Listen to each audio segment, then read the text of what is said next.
This is Professor L.B.Gayakawad's English Literature Web.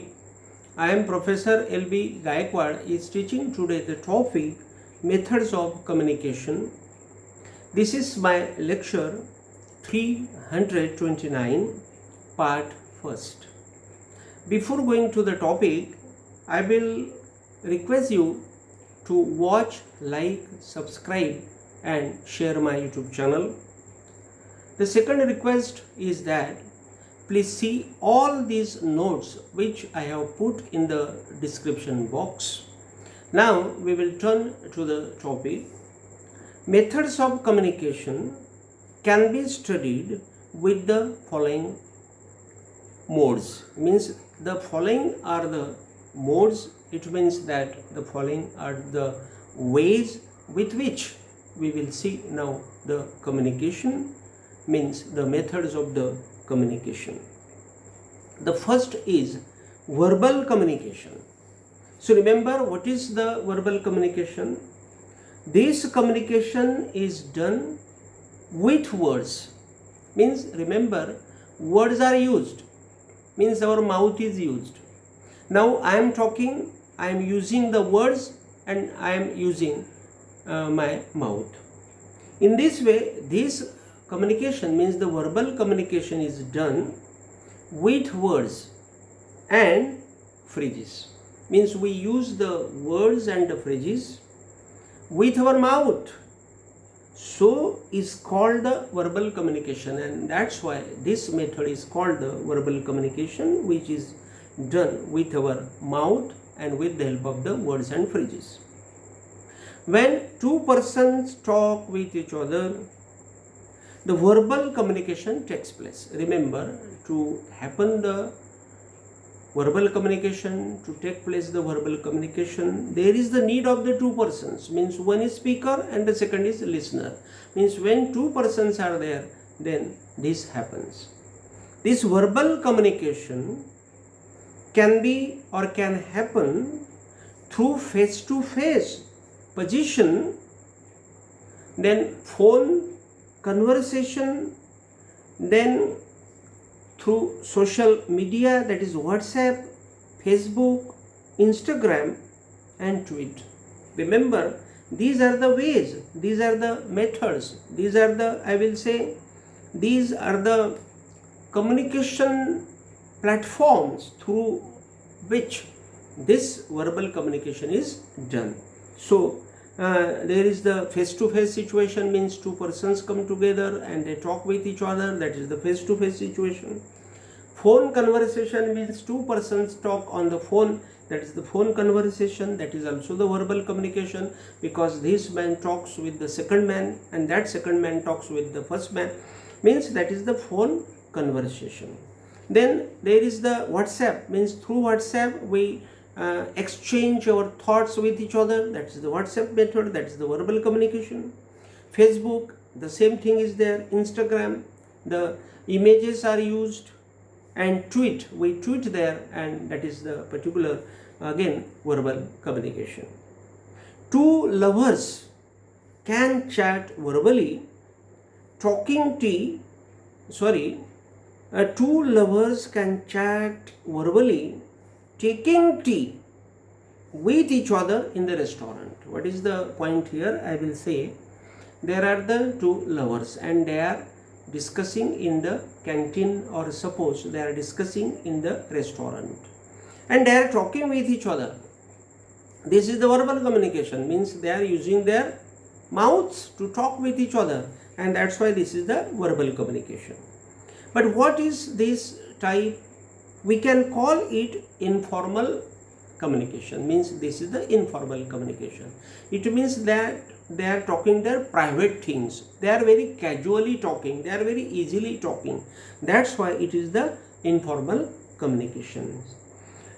It means it is their feeling, it is their desire, and they are expressing their feelings and desires with each other, and that's why it is called a private talk also.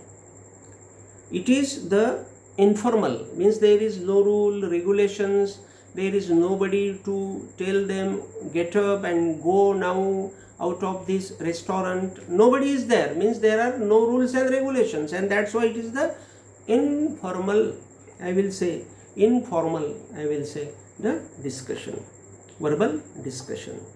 Formal communication happens with meeting, conference and webinars. Remember, now we are discussing about the formal communication. How this communication happens or takes place? This communication takes place when we arrange some meetings, when we arrange some conferences, or when we arrange some webinars. And with the conduction of all these things, the formal verbal communication, I will say, takes place. The verbal communication is the creation of words called complexity. Remember, the verbal communication is made with the help of the words and phrases, and always we have seen that these words and the phrases are very complicated, that is very difficult, and that's why the verbal communication is very difficult to understand. That is also philosophical, that is also religious. We can put the examples of the classical, spiritual, literary or religious books, means there are the religious books, there are the literary books, and all these literary books, all these religious books are very much difficult to understand, because the words and phrases have been used there by the writers very much rather difficult, and that's why we cannot easily understand the meanings, significance, and therefore we can say here that the verbal communication is a complex communication. The words and phrases in the form of sentences make the paragraphs of these classical books which are very difficult to understand, but they are qualitative and moral generating. So remember, though these sentences, paragraphs, words and phrases are very difficult, complex, but it is very much nice thing that it is spiritual, it is moral giving, or it is very much good thing for people, means we can change people there. The next thing of these words and phrases is that they have the standard of stress. Remember, when we discuss the verbal communication, the point comes of the words, phrases and sentences, and when all these words, verbs, sentences, phrases are spoken, or the point of these things come, then we see that there is the importance, or there is the use of the stress, means we bring the stress there, intonation there, rhythm there, morpheme, grammar, transcription, syntax and semantics. Means remember, when the speaker talks the verbal communication, he has to give the stress on the words, he has to give the intonation upon the words, or he has to pronounce the words with rhythmical way, or he has to see the study of morphemes. Then morpheme means what? The affixation, means prefixes and suffixes. Then he has to see the grammar, because grammar is important. When he will not use the grammar, then it will be the wrong thing. Then transcription means phonemically, I will say the transcription is there, means pronunciation there, he should have to use that phonemic transcription. Syntax and semantics. Semantics means he has to see the meanings of the words, and syntax means he has to see the structure of the word, because every word is full of the structure, SVOC.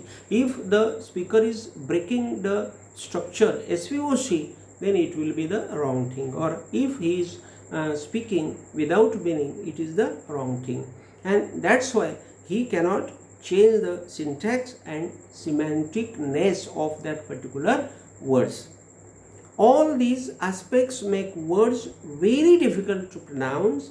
Remember, these aspects make the words very difficult then to pronounce, to read and explain. Means we cannot explain properly, we cannot read properly, we cannot pronounce properly, because all these things have made it very difficult. In face-to-face communication, we see that the words are equally significant and cannot be separated from the non-verbal communication, and it is very much clear that these words cannot be separated from the verbal communication, because the verbal communication is based on these things, means based on stress, based on intonation, based on rhythm, based on morpheme, grammar, transcription, syntax and semantics. So the second point now we are going to see is that non-verbal communication. Now we will see the non-verbal communication.